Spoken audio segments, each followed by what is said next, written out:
Akan memperkenalkan, nama saya Astina Umi Kunen, NIM 20030030026, kelas A semester 1, mereview buku tentang politik tanpa kekerasan. Bab 1, pendahuluan. Politik tanpa kekerasan, selektivitas, kekerasan dan pervasinan. Kekerasan dalam proses penulisan buku ini, tindakan lembang individu, kolektif, dan kekerasan negara adalah latar belakang yang konstan meningkatkan untuk terus maju. Tidak ada urutan khusus untuk pelanggaran yang dicatat 2015 sampai 2019. Politik tidak hanya sering gagal untuk menghadapi kekerasan, tetapi juga gagal untuk menangani konflik secara efektif dan produktif. Bab 2, kekerasan dalam politik pandang klasis. Kekerasan dalam politik dan kekerasan sebagai fenomena dengan perbedaannya sendiri. Kekerasan dengan keluar politik. Teori politik klasik banyak ilmuwan terus menekankan sentralisasi, kekacauan, dan kekerasan pada cara politik dan institusi pemerintah dibangun.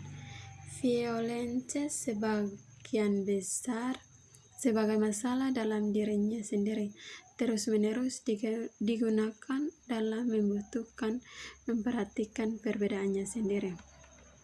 Nilai yang diberikan kepada entitas negara sangat tegas di antara klasik. Bab 3, kekerasan dalam politik alternatif kritis.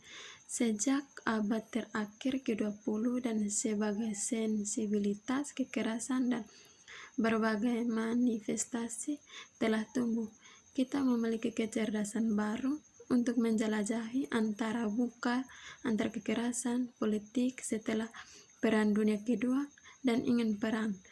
Hannah Arendt berusaha membangun fondasi untuk perbedaan yang jelas hubungan antara politik dan kekerasan.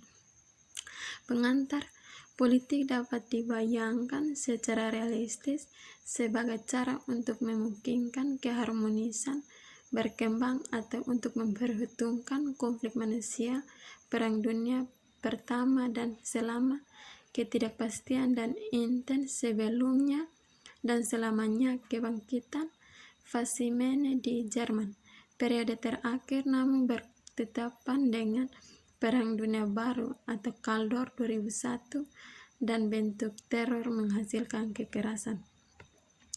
Bentuk baru politik dan jenis aktor politik baru di luar negara terbuka memikirkan tentang sifat politik kumpulan konfigurasi yang berbeda di antara pasca krisis keuangan 2008 dan pemilihan Donald Trump sebagai presiden AS pada 2016 selama beberapa dekade setelah Perang Dunia Kedua hingga 2008. Politik sebagai lingkungan kebebasan dan tidak non-strategi. Kritik pertama adalah tentang apakah kekerasan dapat dibedakan dari kekuasaan. Arendt bukanlah seseorang pasifis yang menjelaskan bahwa kekerasan bisa jadi dibenarkan. Kritik kedua terhadap Arendt berasal dari argumen Habermas yang lain, bahwa kekerasan struktural adalah bagian dari aturan politik, bukan sebagai kekuatan terbuka, tetapi agar tidak dirasakan itu memblokir komunikasi di mana keyakinan efektif untuk legitimasi dibentuk dan diteruskan secara sistematis. Kritik ketiga terhadap Arendt adalah dari Brand mengemakan bahwa Sheila Ben Habib 1996. Brand berpendapat bahwa Arendt tidak luput dari ontologi dualis yang secara aktivitas memisahkan sosial dan politik. Arendt membedakan antara kerja dan tidak, kekuatan kekuasaan dan kekerasan sosial yang politis, politik agnostik dan konteks konflik, kualitas politik adalah seperangkat praktik dan lembaga-lembaga yang melaluinya suatu tatanan diciptakan yang mengatur hidup berdampingan manusia dalam konteks dan konflik. Bab 4. Perbedaan kekerasan, rasa perwujudan. Alternatif kritis beberapa dekade terakhir mencoba dan membedakan kekerasan dari politik untuk membangun konflik ramah, tetap kekerasan, tidak ramah, atau politis. Pengantar, kekerasan adalah konsep luas yang menentang dosa apapun, universal, teori semua tujuan. Unggar Barmos dan Worcester 2002. Teori politik dan negara adalah respon serta untuk mengeksplorasi apakah politik dapat dibayangkan dengan cara berbeda. Bab 5. Perbedaan kekerasan dari tubuh biologis ke tubuh sosial. Kekerasan dalam tubuh biologis, kekerasan dan politas sifat manusia. Perdebatan tentang agresi manusia secara naluri menjadi sangat politis. Telah penerbit buku Telaris Konrad Lorenz, Agresi dalam Bahasa Inggris pada tahun 1966. 1. Kekerasan dan politis sifat manusia. Perbedaan agresi manusia secara naluri menjadi sangat politis setelah penerbit buku realistis Konrad Lorenz, Agresi dalam Bahasa Inggris pada tahun 1966. 2. Naluri agresif. Lorenz memiliki argumen jauh lebih bernuansa daripada kredit padanya. Kesimpulan, monopoli dan kekerasan negara. Piala kekerasan adalah setengah penuh dan setengah kosong. Semua penulis yang dibahas sejauh ini memiliki pesan yang sangat berbeda menyampaikan tentang monopoli negara, kekerasan, dan politik. Bab 6. Perbedaan kekerasan dari badan sosial hingga badan politik. Pengantar, violensi adalah kegagalan untuk menghormati batas diterima dan tidak diterima, agresi yang tidak mampu. Kesimpulan, politik sudah terlalu dimasukkan bahwa kekerasan adalah hakiki dari kondisi manusia dan tertanam di dalam politik tubuh. Salah satu mengolah konflik secara agnostik daripada antagonis, memiliki tidak cukup terlibat dengan kekerasan untuk membuat argumen yang meyakinkan. Bab 8. Monopoli kekerasan militer, organisasi kekuatan sosial. Abstrak monopoli kekerasan telah lama diterima sebagai mendefinisi negara modern, membangun cerita Eropa yang diuraikan dalam bab sebelumnya. Bab ini mengemukakan bahwa proses monopoli adalah suatu proses penataan kekerasan yang dimulai dengan monopoli militer yang didirikan melalui konteks eliminasi yang kejam dan diperlukan untuk memperkuat persenjataan negara kapasitas. Dalam bab ini bertujuan untuk melampaui aspek militer dari monopolisasi dan eksplorasi. Teori tentang monopolisasi berkontribusi pada lence menurun melalui efek yang tidak diinginkan dan teknologi baru kekuasaan. Pengantar, ide Nobertolz Elias tentang proses peradaban menyuntikkan prestasi sejarah dan kekerasan. Kesimpulan, monopoli dan kekerasan negara. Piala kekerasan negara adalah setengah penuh dan setengah kosong. Semua penulisan dibahas sejauh ini memiliki pesan yang sangat berbeda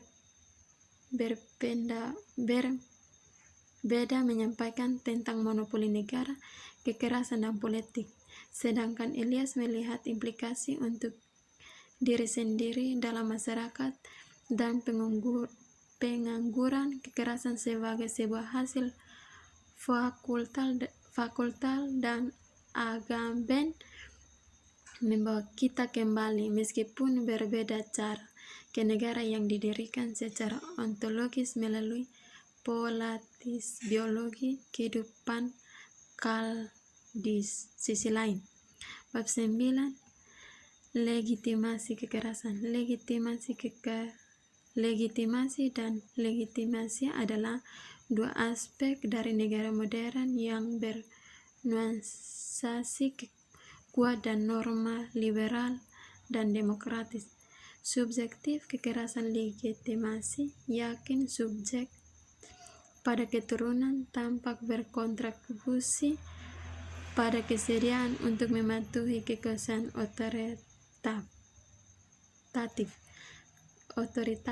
Kesimpulan, legitimasi dipisahkan dari ketertiban dan digabungkan dengan pengangguran kekerasan dengan legitimasi sebagai cairan dalam proses konstruksi konstan dan terkadang dekonstruksi dan menggabung berbagai klaim oleh pengusaha dan berbagai persepsi dan perhitungan menurut aturan menawarkan lebih dekat dengan tatanan politik aktual. Bab 10. Legitimasi dan keadilan kekerasan. Abstrak legitimasi adalah dari konsep legitimasi Weber tidak mengejar ultimate atau transdental kriteria untuk legitimasi selain keyakinan pada tatanan yang dilandasi dengan aturan dibuktikan sebagai fakta sosial. Pengantar hubungan Max Weber legitimasi dan monopoli kekerasan banyak mengalami kritik. Bab sebelumnya menyentuh puncak gunung es dalam berfokus hanya pada aspek legitimasi sebagai kepercayaan dan legitimasi sebagai fakta sosial. Kesimpulan, tubuh rentan dan emosional pencerahan antara rasionalitas prosedur hukum Weber, kriteria metafisik kekerasan dan alternatif pasca metafisik prosedur untuk kekerasan hukum. Demikian, pengabdian hukum pada kognitif tanpa emosi adalah menarik untuk direnungkan. Bab 11. Kesimpulan, pencernaan emosional dan politik tanpa kekerasan. Pengantar buku ini mempersalahkan batuan dasar yang nyaman kategori Weberian dilakukan atas dasar telah mempelajari banyak tentang kekerasan sejak Weber menulis yang tidak harus kita andalkan mereka untuk menemukan dasar ketertiban melalui pengaturan kekerasan daripada yang saya sebut sebagai penunjuk. Pengamatan terhadap keteraturan astronomis yang besar tidak hanya memberi manusia model untuk memproduksi pesan ke dalam hidup sendiri, tetapi petunjuk pertama tentang bagaimana untuk melakukannya. Keteraturan adalah semacam keseharusan untuk mengulang yang berbentuk diciptakan sehingga tidak ada keraguan atau kebimbangan dalam kasus yang sama. Manfaat keteraturan tidak dapat disangkal sanggup untuk memanfaatkan ruang dan waktu dengan sebaik-baiknya sambil menghemat waktu kekuatan mental. 1919 sampai 2019, abad politik Weberian, pemikiran abad paling mematikan. Tahun penyelesaian buku ini pada bulan Juli. Ini adalah proposisi yang berilan pemahamannya meskipun diperdebatkan tentang ketertiban dan kekerasan. Kesimpulan, penjajaran tatanan dengan Chaos mungkin melihat berbeda jika Chaos tidak menyiratkan kekerasan melainkan kesempatan kreatif tanpa kekerasan untuk memikirkan kembali kategorisasi dan peringkat kami sendiri dan ketidaksertaan. Sekian dan terima kasih.